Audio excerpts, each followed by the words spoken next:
orqamizda o'tirgan odamlarni hozirgi mavzuga aloqasi yo'q. Bizani kundalik qiladigan ishlarimiz ikkiga bo'linadi. Bular strategik ishlar va taktik ishlar. Masalan, boshingiz og'rib qolganda dori ichdingiz, boshingiz tuzaldi. Bu taktik ish. Lekin boshingiz nima uchun og'riyapti? Qon bosimi oshganmi, shamollash bormi, asabdanmi, buni o'rganib, muolaja qilib davolash bu strategik ish hisoblanadi.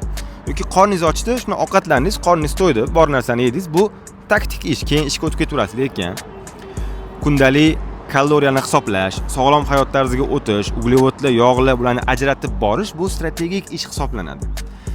Endi buni biznes rakurs bilan qarab ko'rsak bo'ladi. Masalan, siz qilayotgan ish, har kuni bajaradigan ishlaringiz yoki muammolarni yopishingiz bu taktik ish. Lekin o'sha biznesingizda qanaqa qilib samaradorlikni oshirish, yangi texnologiyalarni joriy qilish, kamroq energiya sarflab ko'proq samaradorlikka erishish bular strategik ishlar hisoblanadi.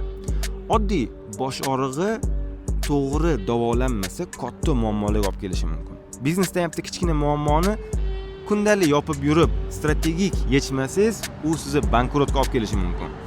Hayotimizdagi hamma mavzular shunaqa.